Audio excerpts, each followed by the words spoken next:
Topic है compressor को direct start करना है ना। जो रेफ्रिजरेटर में यानी फ्रिज में जो कंप्रेसर लगता है वो डायरेक्ट कंप्रेसर यानी नॉन इन्वर्टर और इन्वर्टर कंप्रेसर भी हो सकता है। तो आप लोग फील्ड वर्क में जब भी सर्विस कर रहे होते हैं फ्रिज का, तो उस समय क्या होता है कि आपको दो कंप्रेसर आपको मिलेगा।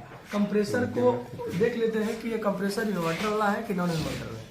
अगर इन्वर्टर कंप्रेसर होगा तो उसको हम डायरेक्ट ऑन नहीं कर सकते, क्योंकि वो डायरेक्ट कंप्रेसर ऑन करने पर कंप्रेसर जल जाएगा।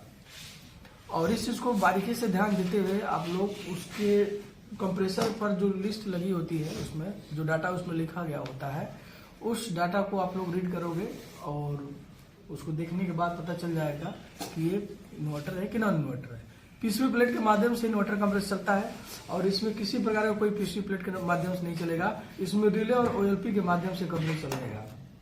यह छोटा जैसे घरेलू रेफ्रिजरेटर में यह रिले है और यह क्या है, ओएलपी। ये कंप्रेसर को ऑन करने का कार्य करती है और यह कंप्रेसर को सुरक्षा प्रदान करने का कार्य करती है। यह ओएलपी है, ओवरलोड प्रोटेक्टर इसका नाम है।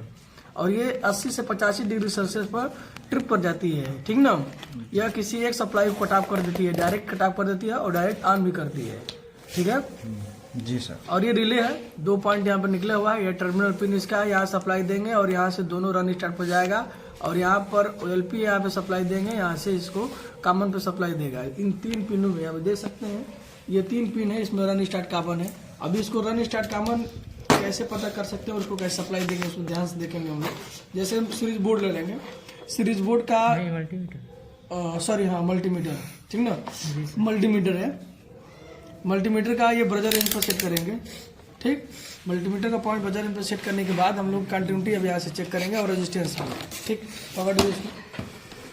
कंटिन्यूटी और रेजिस्टेंस चेक करने के लिए यहाँ पर किसी एक तार को हम यहाँ पर रख लेंगे, एक पॉइंट को, और एक पॉइंट से हम यहाँ पर टच कराएंगे, ठीक है।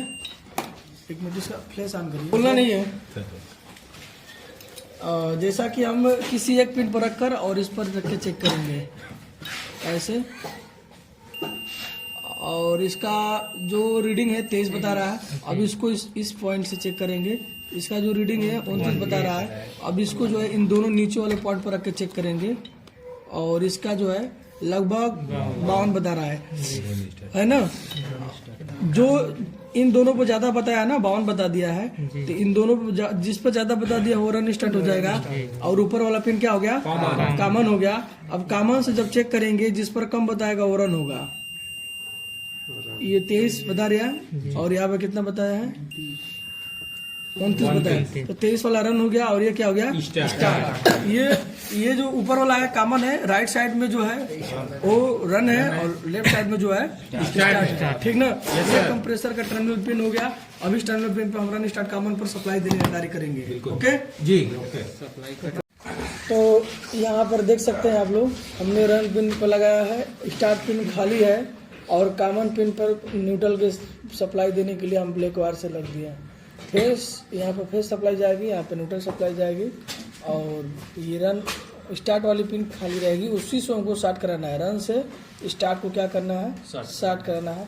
और उसको स्टार्ट कैसे करेंगे उसको अब ध्यान से देखेंगे आप लोग, ठीक ना। अब इसमें सप्लाई देंगे और सप्लाई देने के बाद ये जो है क्लैंप मीटर हमारे पास रहना चाहिए। कभी भी फील्ड वर्क में काम करते समय हम क्लैंप मीटर को साथ करेंगे। ये 200 एम्पियर पर हम लोग इसको सेटिंग कर देंगे और इसका रीडिंग जो है देखते हैं, दिखने लगा है। और इसके बाद 200 एम्पियर पर करने के बाद इसको हम लगाकर किसी एक वायर में इस तरह से, है ना, इस क्लैंप मीटर को क्या कर देंगे, एक वायर में फंसाकर इस तरह से इसको हम लोग रख देते हैं, ठीक ना।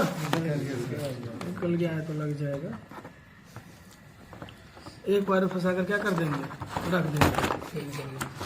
क्लास देना तो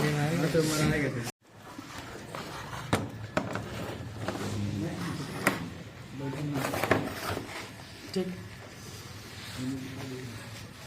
जैसा कि हाँ, तो ये जो टर्मिनल पिन है रन स्टार्ट कॉमन का, ये इंसुलेटेड पदार्थ के ऊपर ये लगा होता है, ये बॉडी से टच नहीं होता। जो बॉडी से टच होगा तो पूरे बॉडी में करंट आ जाएगी और कंप्रेसर साफ हो जाएगा, है ना। तो आप लोग इस बात को ध्यान देते हुए रहेंगे। इसका ये जो वायर है इस बॉडी में किसी प्रकार का टच ना हो, और इस तरह से थिम्बल पिन को कॉमन और स्टार्ट में रन में हम लोग लगा दिए हैं। स्टार्ट पिन क्या है, खाली है। अब यहाँ से हम सप्लाई देंगे। अभी सप्लाई देने के बाद यहाँ पर करंट आप लोग देखते रहेंगे। यहाँ पर सप्लाई दे दिया गया है और देने के बाद निकला 3.6 एम्पियर ले रहा है। कितना ले रहा है? 3.6 एम्पियर ले रहा है। अब जैसे इसको ऑन करेंगे ये एम्पियर क्या होगा, कम हो जाएगा। देखिए कंप्रेसर क्या हो गया, ऑन हो गया और 0.6 एम्पियर करंट ले रहा है। जैसा कि यहाँ पे सक्शन प्रेशर ठीक ना, यहाँ से फेंक रहा है। हमने पहले इस पर एनआरबी वाल्व जोड़ दिया है ना। यहाँ से क्या है, हवा देखिए हवा फेंक रही है ना, और यहाँ से खींच रही है। ठीक, तो ये सक्शन वाली लाइन है और ये डिस्चार्ज लाइन है और ये चार्जिंग लाइन है, ठीक ना। इसका भी वाल्व अगर यहाँ से एनआरबी वाल्व होता है, इसका ये चाबी होता है, इस तरह से लगा के इसको क्या कर सकते हैं, आसानी से खोल सकते हैं। ठीक, ये भी वाल्व होता है जैसा कि हमने दिखाया था एक बार कि यही जो होता है वाल्व, ऐसे प्रेस करते हैं ये वाल्व खुल जाता है और इसमें गैस भरती है, और जैसे इसको छोड़ देते हैं उधर से एयर इधर आना क्या होगा, बंद हो जाता है। ठीक ना, इस बात को ध्यान रखिएगा। इसके अंदर जो वाल्व होता है पतला से यहाँ पे, वही वाल्व क्या होता है, खराब हो जाता है। ठीक, इस वाल्व के खराब होने से गैस यहाँ से लीक करने लगती है। ये मोटरसाइकिल में भी लगता है, साइकिल में इस तरह का वाल्व लगता है। ठीक ना, ये वाल्व को ध्यान से आप लोग चेक कर लेंगे। ठीक है, इसको बंद कर दो। दोनों लाइन यहाँ से दोनों लाइन खींचने का कार्य करेगी और ये लाइन क्या होगी, डिस्चार्ज करने का कार्य कर देगी। ठीक ना, ये सक्शन के काम करती है और ये डिस्चार्ज के काम करेगा। सक्शन तो जैसा कि यह 3.6 एम्पियर करंट ले रहा है। अब ये कंप्रेसर चल रही है। शुरू में देखे ना, जब ऑन नहीं था तो 3.6 ले रहा था ना। अब देखिए इसको हम बंद कर दें। देखिए कंप्रेसर को कभी भी हम जब बंद करते हैं ना, तो कंप्रेसर को बंद करते हैं तो इसको तुरंत ऑन नहीं करते हैं, लगभग 2 मिनट या 3 मिनट के बाद ही इसको ऑन किया जा सकता है। अगर जैसे ऑन ऑफ करते हो बल्ब की तरह, ये कंप्रेसर बंद हो जाएगा, हीट होकर बंद हो जाता है, फिर तुरंत ऑन नहीं होना। जैसे कि अगर मान लीजिए ऑन किए फिर बंद किए फिर ऑन किए तो जलने का भी संभावना हो जाती है। फिर आप लोग इस तरह से काम नहीं करेंगे। ठीक, अभी इसको हम बंद कर दे रहे हैं। बंद कर दिए, एम्पियर क्या हो गया, 0 हो गया। कंफर्म है ना? Yes sir. ठीक, अभी तो था रन वाला, हमने रन से स्टार्ट को स्टार्ट कराया था। कोई गलती से क्या करता है, स्टार्ट से रन को स्टार्ट कराता है, तो उसका भी हम एम्पियर देख लेते हैं कि उसको कैसे आप पहचानेंगे। इस तरह से भी कैसे पहचान सकते हैं कि नहीं ये सही है कि नहीं सही है ना। तो फिलहाल में इसको देखने के लिए अभी तो समय था, अभी तो मान लीजिए तुरंत आन किए ना। अब 2 मिनट रुक जाते हैं, तब तक यहाँ पे देख लेते हैं हम लोग। ये जो है डायरेक्ट ना ऑन करने के लिए यहाँ पर मतलब रिले और OLP, ये OLP है और ये क्या है, रिले और OLP के द्वारा इस कंप्रेसर को ऑन किया जाएगा। इसकी भी चेकिंग हम मल्टीमीटर द्वारा कर सकते हैं। जैसे कि हमारे पास ये मल्टीमीटर है, मल्टीमीटर का ब्रजर रेंज पर सेट करके, ठीक ना। अब यहाँ से कंट्रीब्यूट ज्ञात करते हैं।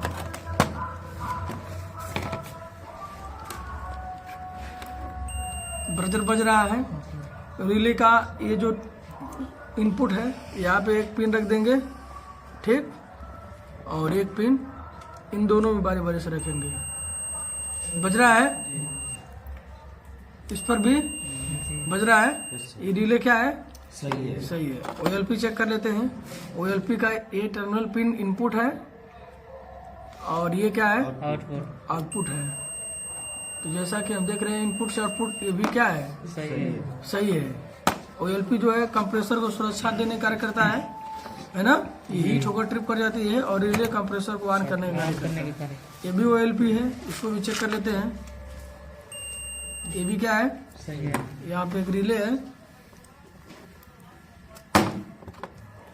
जैसे कई प्रकार की रिले आप लोगों को मार्केट में मिल जाएगा, तो उस रिलो सभी रिले ऐसे ही चेक होंगे। नहीं सही देखिए ये रिले खराब है, क्या है?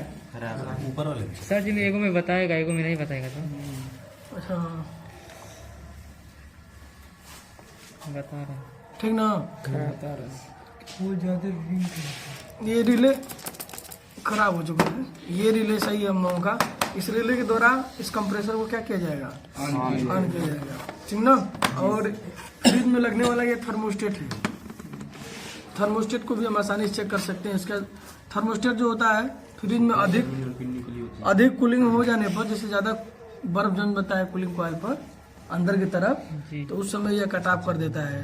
देखिए बता रहा है नहीं इसका मतलब ये खराब है, क्योंकि यहाँ इसका पाइप क्या है, इसमें गैस भरी होती है, इसमें क्या होती है गैस, और वो गैस जो होती है यहाँ से क्या हुई, निकल चुकी है, जिसकी वजह से ये काम करना बंद कर दिया है। अभी हम देखते हैं इसका बंद है और इसको चेक कर लेते हैं। एक पॉइंट यहाँ पर और एक पॉइंट, अब इसका कंटिन्यूटी बता रहा है ना, तो ये थर्मोस्टेट क्या है, सही है। ठीक। यहाँ से इसका नाप को घुमाने का है, दिया गया है सिस्टम। आप यहाँ से इसके नाप को क्या कर सकते हैं, घुमा सकते हैं, ठीक है। ऐसे इसी तरह से नाप घुमाकर इसका टेम्परेचर को सेटिंग किया जाता है, ठीक। एक थर्मोस्टेट यहाँ पर भी है, देख सकते हैं, इसमें डिफ्रास्ट पॉइंट दिया गया है, ठीक। ये डिफ्रास्ट है, और यहाँ से हम देख सकते हैं कि इस पॉइंट को, इस थर्मोस्टेट को भी चेक करेंगे, और यहाँ से ये भी थर्मोस्टेट सही है, यानी दो थर्मोस्टेट सही है और ये थर्मोस्टेट खराब है, ठीक ना। तो इस तरह से मल्टीमीटर द्वारा एक एक फ्रिज के एक पार्ट को भी चेक किया जा सकता है, और जो इसमें खराब होगा उसको आसानी से बदल दिया जाएगा। मार्केट में जिस नंबर का रिले OLP रहे या थर्मोस्टेट रहे, है ना, जिस कंपनी का, उसी साइज का हम लोग ला के फ्रिज में लगाने का कार्य करेंगे, ठीक है। और जैसा कि अब इस कंप्रेसर को देख सकते हैं कि फिर से ऑन किया जाएगा। अब स्टार्ट वाले पॉइंट्स हम देख लेते हैं, इस बार कितना ये करंट ले रहा है, चलिए एक बार फिर से देख लेते हैं। अभी इसको हम जो है अभी स्टार्ट में लगाएंगे, किस में लगाएंगे, अभी स्टार्ट में लगा दिए। अब स्टार्ट में ऑन करने से पहले हम इसको क्या कर लेंगे, देखते हैं किसका करंट कितना ले रहा है। देखिए उससे अधिक ले रहा है ना, वो 3 पॉइंट ले रहा था, ये कितना था, घट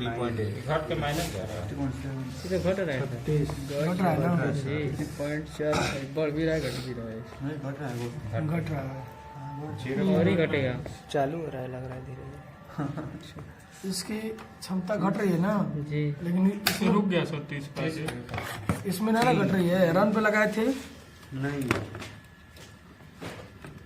रन पे लगाने से नहीं घटेगा।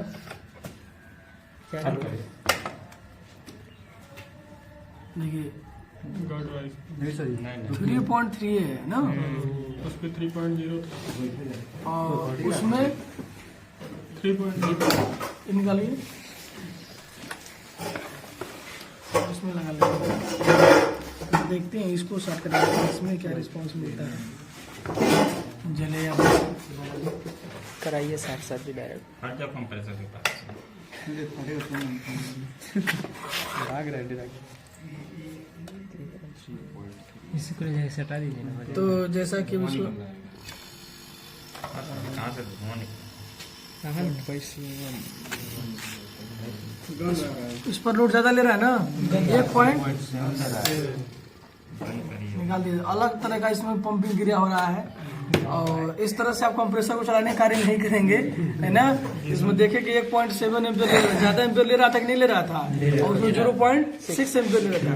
तो कभी भी गलती से इस तरह से आप लोग नहीं चलाएंगे डायरेक्ट ना, कभी भी अगर अधिक देर तक चला दिए तो कंप्रेसर क्या होगा, खराब हो सकता है, ठीक है ना। तो आप लोग डायरेक्ट कंप्रेसर को ऑन करने की विधि में किस तरह से कैसे कैसे स्टार्ट कराते हैं सब लोग आसानी से देख लिए ना, इसमें किसी प्रकार किसी को डिस्टर्बेंस नहीं ना है। अब एक बार कंप्रेसर को डायरेक्ट नहीं, रिले OLP के द्वारा ऑन करते हैं। तो रिले OLP कैसे लगेगा कंप्रेसर के पिन में, इसको भी ध्यान से देख लो। पहले लगेगा OLP, ये क्या है OLP। तो OLP को पहले कॉमन, इस छिद्र को इस कॉमन वाले सिरे पर लगा देंगे, ठीक। अब रिले को ये दोनों पिन ऐसे इसको रन स्टार्ट में इस तरह से क्या कर देंगे, आसानी से लगा देंगे, फिर बैठ जाएगा। और फिर बैठ जाने के बाद कभी भी आप लोग ऐसे ही इसको ऑन करेंगे, डायरेक्ट नहीं ऑन करेंगे। डायरेक्ट कब ऑन करते हैं, जब हमारे पास इस तरह का डिवाइस नहीं रहता है, या फिर ये समझ में आता है कि कंप्रेसर सही है कि नहीं सही है ना।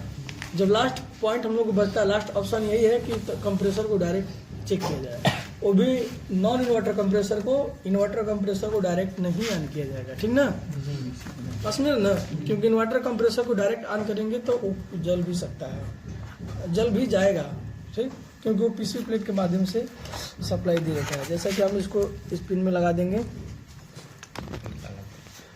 और एक सप्लाई यहाँ पे लगा देंगे, ठीक ना। तो फेस और न्यूट्रल सप्लाई इसमें दे दिया गया है और 220 वोल्ट की सप्लाई इस कंप्रेसर में दिया जाएगा और कंप्रेसर पुनः इसको आने चाहिए, ठीक ना। किलोमीटर लगा दीजिए, हाँ किलोमीटर, हाँ किलोमीटर लगा देते हैं। किलोमीटर लगाने से हम लोगों को एम्पियर हमेशा ध्यान रहे, कभी भी फील्ड वर्क में आप लोग किलोमीटर साथ में लिए रहना। गैस स्टार्ट करने की जैसे खाली कंप्रेसर रहेगा ना तो 0.4, 0.5 या 0.6 एम्पियर लेगा। जब उसमें गैस भर देते हैं तो वो लगभग 0.9 एम्पियर या 8 एम्पियर या 1 एम्पियर कंप्रेसर की कैपेसिटी के अनुसार, है ना। कंप्रेसर जितना ही बड़ा होगा उसका एम्पियर लोड उतना ही होगा, उसके बॉडी पर लिखा होता है कि कितने एम्पियर का है कंप्रेसर, है ना। तो आप लोग इस डाटा को देखते हुए देखिए, अब जो है 0.5 एम्पियर करंट दे रहा है ना, देखिए कितना अच्छे से चल रहा है। इस पर किसी प्रकार का कोई लोड नहीं। अभी उल्टा चला दिया गया था तो कंप्रेसर तुरंत हीट हो गया था, है ना। अधिक देर तक चला दिया गया होता है कंप्रेसर जल भी गया होता है, ठीक है। अब इस तरह से रिले और OLP के माध्यम से कंप्रेसर क्या है, चल रहा है, किसी को दिक्कत नहीं है, ठीक। बंद किया जाए इसको, लास्ट में सब कर दिया जाता है। पास में लाओ, कोई दिक्कत नहीं। जैसा कि फ्रिज में डोर के पास लगा होता है, इसका नाम डोर स्विच है ना। और ये बल्ब को ऑन ऑफ करता है। फ्रिज में दरवाजा जैसे खुल जाता है तो बल्ब जलने लगता है और दरवाजा बंद होते ही बल्ब क्या होता है, बंद होता है। ये पुशअप स्विच है ना। जैसे दरवाजा बंद करेंगे ना तो इस पर दरवाजा इस पर से पुश कर देता है और बल्ब क्या हो जाता है, बंद होता है। और दरवाजा खुलने पर ये ऐसे ओपन हो जाता है जिससे कनेक्शन हो जाता है। अभी इसको देखेंगे कि इसमें 2 तार हमने जोड़ दिया है। अब ये एक प्रकार से बल्ब का होल्डर है। अब इसको चेक करेंगे कि किस तरह से बल्ब जलता है और बुझता है। तो इसका एक सप्लाई हम इसमें दे देंगे, ठीक ना। और इन दोनों जैसे कि इस पर छोड़ देंगे, जैसे ये वाला पुशअप है और ये जो बचे हुए 2 पॉइंट में हम लोग सप्लाई देने का कार्य करेंगे, ठीक ना। तो इसमें बल्ब लगा दिए ना, ठीक। अब यहाँ पर सप्लाई हम देंगे, एक में इसमें लगा देंगे फेस और इस वाले में दे देंगे दूसरा फेस, ठीक ना।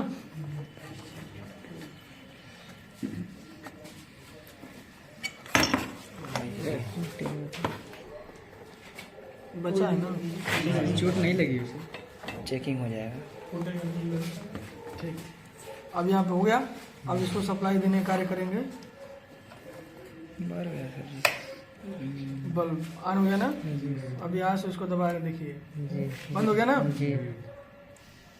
इस तरह से ये पॉइंट है, उभरा हुआ है, देखिए पॉइंट उभरा हुआ है और इस तरह दबाएंगे तो बंद, ठीक है ना। देख सकते हैं। अब इस तरह से स्विच जो होता है वर्क करता है। इसको सावधानी पूर्वक से आप लोग चेक करेंगे, करेंट वरेंट से बचकर, ठीक है। इस तरह से कोई दिक्कत नहीं है, ठीक। इस तरह से ये जो कार्य करता है डोर स्विच, अगर खराब हो जाता है तो आप लोग भी इसको मार्केट से लाकर नया लगा सकते हैं। बल्ब पे हो जाएगा, बल्ब भी बदल सकते हैं, है ना। जी तो उसमें कवर नहीं रखे हैं सर जी, फ्रिज में का ये जो है एमसीबी है और ये भी एमसीबी है, ये डीपी है और ये एसपी एमसीबी है। ये डीपी वाला एमसीबी जो होता है डबल पोल, यानी फेस न्यूट्रल इसमें इन होगा और आउट होगा, और इसमें ये सिंगल फेस में लगता है, या तो फेस या तो न्यूट्रल में, और दोनों का कार्य एक ही होता है। जैसे शॉर्ट सर्किट या ओवरलोड होने पर ये ट्रिप कर जाती है। जैसे कि मान लीजिए कम फ्रिज चलाना है तो इसके माध्यम से फ्रिज भी चला सकते हैं, एसी चलाना है तो एसी भी चला सकते हैं, और पूरे घर का लोड मेन जो बोर्ड में सप्लाई होती है हम लोगों का, पूरे घर का जो सप्लाई जो वायरिंग करते हैं ना, तो मेन बोर्ड के पास इसको लगा जाता है, और ये जो होती है सिंगल रूम में लगा जाता है, ठीक ना। तो मेन कनेक्शन के लिए इसको लगा जाता है। आप इसको लगा सकते हैं, क्योंकि फ्रिज और एसी जब भी चलाना है तो इस तरह का सर्किट ब्रेकर लगाना जरूरी है, ठीक। चाहे एमसीबी लगाइए सिंगल पोल का या फिर डबल पोल का। इस तरह से क्या होता है, कभी भी शॉर्ट सर्किट ओवरलोड होने वाला जो चांस होता है ये पहले ही ट्रिप कर जाती है, और हम लोगों का जो उपकरण होता है उससे बच जाता है, ठीक है। अच्छा ओके, हो गया। अब नेक्स्ट वीडियो।